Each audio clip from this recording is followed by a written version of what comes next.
In the hushed corridors of the entertainment elite, whispers carry more weight than headlines.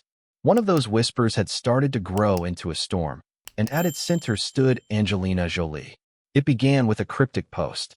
At 3:14 a.m., under the glare of a crescent moon in Los Feliz, Angelina uploaded a photo to her Instagram story. Just a blurred image of a cassette tape labeled for Brad. Play when you're ready. Within seconds, it vanished. But not before the internet caught it. Screenshots exploded across Reddit, Twitter, and gossip blogs. Fans speculated wildly. Was it a joke? A teaser for a film? A jab? No one knew. But Brad Pitt did. He was awake when the post went live. Brad was in his home office in his Los Angeles mansion, reading scripts and nursing a half glass of tequila. His phone buzzed 3 times, from his manager, then his lawyer. He didn't answer until the 4th call came in. It was Casey, his longtime publicist. "Brad, you need to see this," she said, skipping formalities. It's her. He already knew who her was. He'd known for months that something was building. He just hadn't expected it to start tonight. Casey sent the screenshot. Brad stared at it in silence. "I told you this day might come," she said, her voice low, careful. "She wouldn't," he replied. But his voice betrayed him. It cracked. "You're not sure?" Brad closed his eyes. "No, I'm not." The existence of the tapes wasn't a myth, not in their inner circle. Back when the Brangelina media frenzy hit its peak in 2012 to 2014, both stars had recorded video diaries as part of a therapeutic exercise during their couple's counseling. It was meant to help them be more vulnerable, as their therapist once phrased it. But the videos didn't stay in the therapist's office. They brought a camera home. It was Angie's idea. "If we're brave enough to show it to ourselves," she'd said, "we're brave enough to fix it." Brad had never watched the recordings again after their split. But he remembered what was on them. Raw fights, accusations, personal breakdowns, his worst night with alcohol, her veiled threats about the kids. And now she had them. By morning, page 6 ran a headline. Jolie's cryptic tape message. Brad in trouble? TMZ followed up with sources say Jolie holds explosive footage from Pitt marriage. Fox News, CNN, and even BBC mentioned the story as part of their entertainment segments. The internet turned into wildfire. Meanwhile, Jolie's team remained silent. Brad's lawyers drafted emergency NDAs, and his PR agency quietly reached out to every streaming service with a warning. Any leaked content would be met with swift legal action. But it was too late to stop speculation. Fans had already turned the drama into a full-blown cultural event. TikTokers made reenactments of what they thought might be on the tapes. Memes of Brad reacting to Angelina's tapes went viral. Netflix documentary-style trailers with AI voiceovers hit YouTube within 48 hours. Still, the real story hadn't even started. Across the Atlantic, in Venice, Italy, Angelina Jolie attended a private screening of her latest humanitarian film. Her appearance stunned the crowd. Black dress, minimalist makeup, and no entourage. When asked by an Italian reporter about the cassette image she posted, she smiled, slow, cryptic, and replied in perfect Italian. Alcune verita devono essere ascoltate. Non nascost. Some truths are meant to be heard, not hidden. That line made international headlines within minutes. Brad saw the clip while at a vineyard in Santa Barbara. He slammed the tablet on the table. "She's going through with it," he muttered. Brad hadn't spoken to Maddox, his eldest adopted son, in over 2 years. Their relationship had been shattered during an infamous private jet incident, a fight that tabloids had only ever speculated about. No charges had been filed, but the emotional damage had lingered. Now, Angelina's attorney reached out with a simple message. Maddox wants to speak. Privately. About the footage. Brad didn't answer right away. He took a walk, past rows of ripening grapes, and under the relentless California sun. His mind raced. Was this a trap? A setup? Or a chance to reconnect? Eventually, he agreed. They met at a discreet hotel in Pasadena. The reunion was cold, awkward. But Maddox came prepared. He pulled out a laptop and played a single clip, just a few seconds of old footage. No context. No introduction. On screen, Brad's voice exploded. It was raw, aggressive. He was shouting about custody, yelling something about never seeing the kids again. Angelina was off camera, calm, distant. The moment felt haunting. Brad sat in silence. "She'll release this," Maddox said. "Unless you stop trying to win in court. Walk away. Give her what she wants." The threat was clear. It wasn't just about reputation. It was about legacy, about their children, their public image, and the empire they had built together.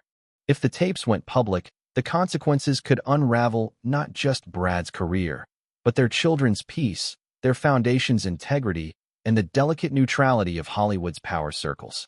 Backdoor negotiations began. Angelina's lawyers floated terms, asset adjustments, dropping his name from the Miraval Vineyard brand, even a public letter of apology for past behavior. Brad's team was divided.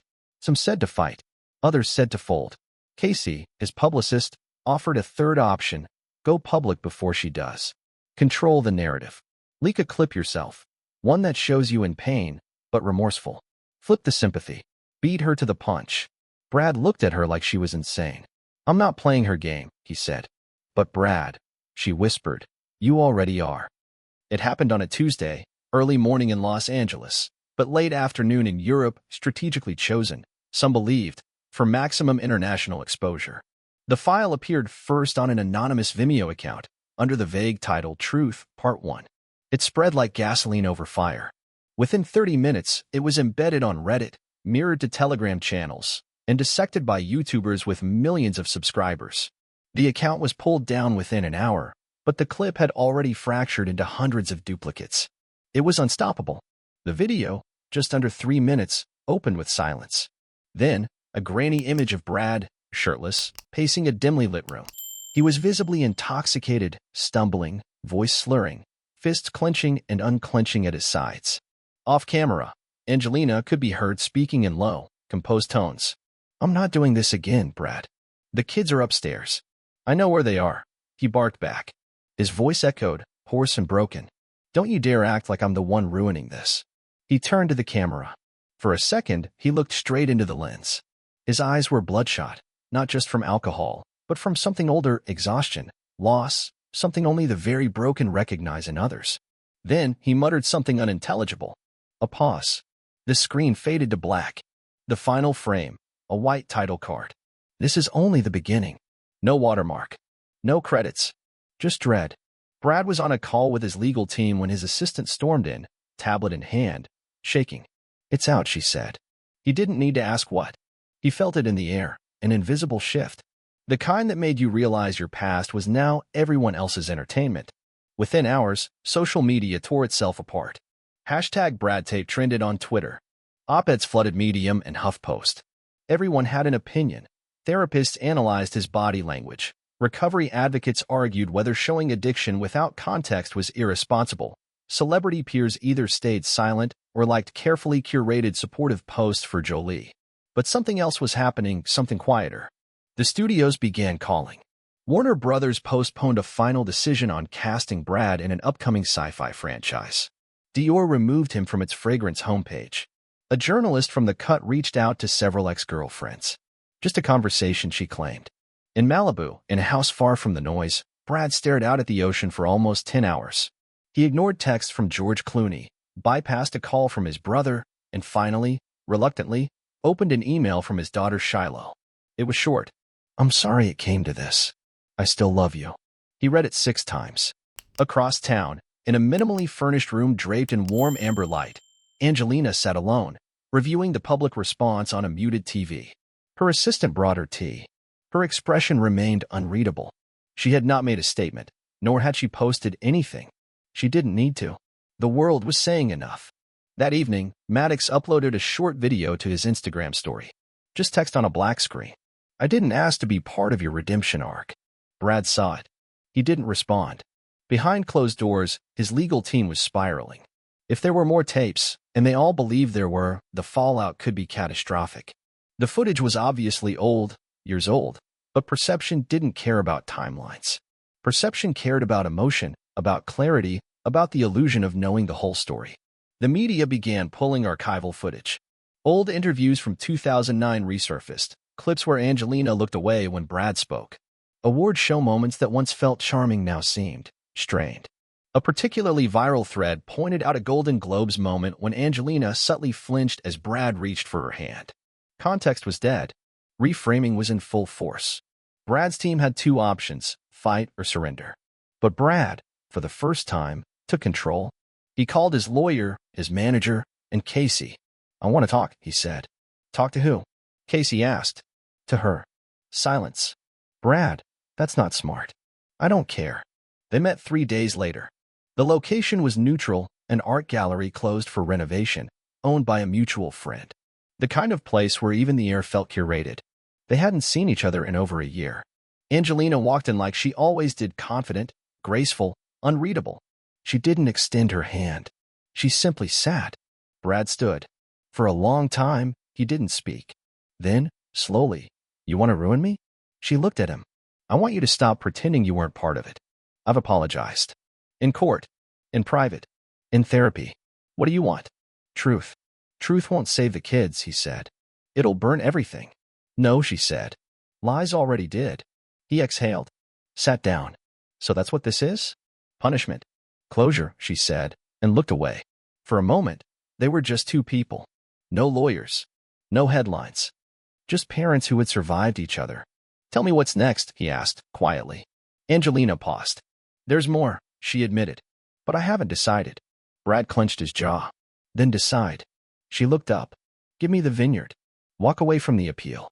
And speak to the press truthfully. No PR. No spin." He stared at her. Then, almost in disbelief, "You want to control my words now? I want you to stop hiding behind other people's words." The moment hung like smoke. Dense. Toxic. Unresolved. They left separately. Later that week, the New York Times published an exclusive. Brad Pitt had withdrawn his appeal in the custody case. Days later, his name quietly disappeared from several ownership documents tied to Miraval. He released a single statement. "There are moments when the only path forward is humility. I take that path today." No denial. No justification. The internet froze. Some fans praised him. Others called it damage control. A few said too little, too late. But then, something shifted. Angelina posted again, another cryptic story. This time, it was an empty tape. No label. No caption. Silence returned. But no one believed it would last. The silence didn't hold. 10 days after Brad's public statement, a second tape leaked. Unlike the first, this one wasn't aggressive or explosive, it was haunting. In the dimly lit frame, Angelina sat cross-legged on the floor of their old Chateau Miraval estate, speaking directly to the camera. Her voice was steady, unguarded. "I don't know how to make him see me anymore," she said softly. "Every time I try, it's like I'm screaming underwater." She paused. "And I know what people will say. That I stayed. That I tolerated. But they didn't see what I saw, the fragments. The apologies. The mornings after." The clip ended with a sound, the door opening. Brad's voice, off camera, murmuring something inaudible. Then, her flinch. That was enough. The video wasn't violent. It didn't need to be. It was vulnerability weaponized. Social media split in two. Some saw it as manipulation. Others called it bravery. Mental health professionals debated whether posting therapy footage was unethical. Activists praised Angelina for owning her pain. Brands began quietly distancing from Brad. He retreated again, this time deeper. Shiloh stopped answering his texts. Vivian blocked his number. Only Knox sent him a photo of their dog. "Still waiting for you," the text said. Casey tried to contain the fallout. "You need to speak. On your own terms." "No more statements," Brad replied. "They want the real me? They can have it." Without warning, Brad recorded a video. No lighting, no crew, just his phone. In it, he looked tired, unshaven, worn. "I was angry," he admitted. "I drank too much. I broke things I didn't know how to fix. I wasn't violent, but I wasn't safe to love." He didn't cry. He didn't beg. He just confessed. The video wasn't perfect. It wasn't edited, but it spread like wildfire. Not because it exonerated him, but because it felt real in a world of rehearsed pain. Some fans returned. Some stayed gone. Angelina didn't respond publicly, but insiders claimed she told her team, "Let him speak." It doesn't change the facts. Behind the scenes, the media circus faded into legal fatigue. The third tape, rumored to be the worst, was never released. Instead, Jolie's lawyer issued a single, vague statement. "No further footage will be made public at this time." The phrasing mattered. At this time, Brad's team remained on edge. His therapist upped their sessions to twice a week. He started visiting the vineyard again, not to work, just to walk. Meanwhile, Maddox enrolled in an international law program in Geneva. Pax quietly launched a photography exhibition in Berlin. And Angelina, ever composed, was seen walking a refugee camp in Syria, holding a child's hand. The world moved on. But the question lingered, who really won? Because in Hollywood, survival isn't about guilt or innocence. It's about who controls the silence. The house in Los Feliz had become a ghost of itself. Once alive with laughter, fights, music, children running barefoot through hallways, it now sat still, curated and empty. Brad walked its echoing rooms alone, each step tracing memories he no longer trusted. He had started seeing a different kind of therapist. Not for addiction, not for anger, but for grief. Not the kind that comes from losing someone. The kind that comes from still loving them. Meanwhile, Angelina had returned to London. A new project, part UN advocacy, part docuseries, placed her back in the international spotlight. Every appearance felt strategic, polished, dignified, maternal. She wasn't just surviving, she was thriving. If she felt anything about the tapes, she didn't show it. Even in private meetings with donors and diplomats, she never brought Brad's name up again, as if she had erased him. But the damage had reached their children. Shiloh stopped attending public school. Paparazzi had swarmed her campus 3 times in a week. Zahara was said to be in therapy twice weekly. Vivian and Knox spent most of their time at Angelina's gated estate, rarely leaving. The only one who kept his distance entirely was Maddox. His time in Geneva hardened him. According to family friends, he rarely spoke of either parent now. But the messages between him and Brad's legal team, always through intermediaries, had grown colder, legalistic. Then came the internal shakeup. A whistleblower inside Miraval's business branch leaked internal memos to Variety. The documents detailed irregularities and profit-sharing after Angelina was removed from the company's structure. Headlines exploded. Pitt's winery scandal. Jolie was right all along. Brad's team scrambled. Damage control wasn't enough. Investors began pulling out of joint ventures. Endorsements dried up overnight. Dior, once loyal, released a quietly worded statement about shifting creative priorities. The whispers in Hollywood grew sharper. Maybe he was as manipulative behind closed doors as she had implied. And yet, something shifted in public opinion. Not toward Brad, but away from both of them. The fatigue had set in. People stopped picking sides. Comment sections filled with phrases like, "Let them figure it out," and "This is too much for the kids." Hashtags slowed. The tapes, once a cultural earthquake, became background noise. And Brad disappeared. Not literally. He just stopped responding to it all. No interviews. No tweets. No calculated red carpet comeback. Just a man walking the hills of Malibu, photographed at a distance, almost never smiling. Until one day, he did something no one expected. He showed up, alone, at Knox's middle school play. No bodyguards. No press invite. No statement. Just him, sitting in the 4th row of a modest theater, clapping with damp eyes as his son delivered 2 lines in a pirate costume. Angelina wasn't there. Neither were cameras. And yet somehow, the photo leaked, taken discreetly, published quietly by People, not TMZ. A grainy shot of Brad, seated beside 2 empty chairs. Smiling. Not the smile of redemption. Not the smile of a man who had won. But the smile of someone who had stopped running. Back in London, someone showed Angelina the photo. She studied it for a long moment, then nodded once. He finally showed up, she whispered. No bitterness. No victory. Just acknowledgement. They hadn't spoken in weeks. Lawyers handled everything. Assistants filled in the blanks. But that night, Angelina wrote a letter. Not for lawyers. Not for the media. Just for Brad. She never sent it. But she wrote it anyway. The house was quiet again. This time, not from absence, but from stillness, the kind that comes after fire.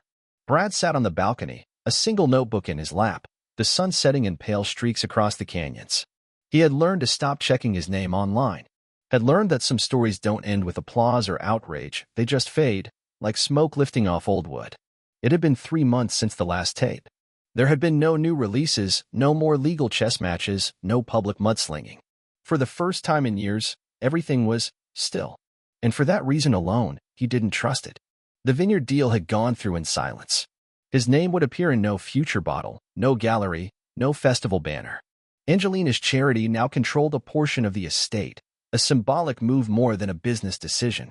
He had let it go, not out of defeat, but out of exhaustion. He hadn't spoken to her directly since the gallery. But then a letter arrived. No email. No typed document. Just handwriting. Hers. Delivered by a mutual assistant who said nothing. Just handed it to him like it weighed something sacred. He sat with it for a full day before opening it. There were no accusations inside. No guilt. No spin. No warning. It simply said, "There are things I can't forgive yet. Maybe ever. But I've stopped needing to prove them. The children are watching us rebuild ourselves. I hope what they see from you isn't perfection but courage. We are not at war anymore. I'm done fighting. Be well, be." He read it once. Then again. Then once more, before folding it neatly and slipping it into the back of his notebook. Later that week, Vivian came to stay for the weekend. Just her. Quiet, thoughtful, observant as always. She didn't ask about the tapes. She didn't mention the interviews, the photos, the wine, or the lawyers. Instead, she asked if he still had that old DVD player they used to watch Hal's Moving Castle on. He laughed. It probably is dust in its soul by now.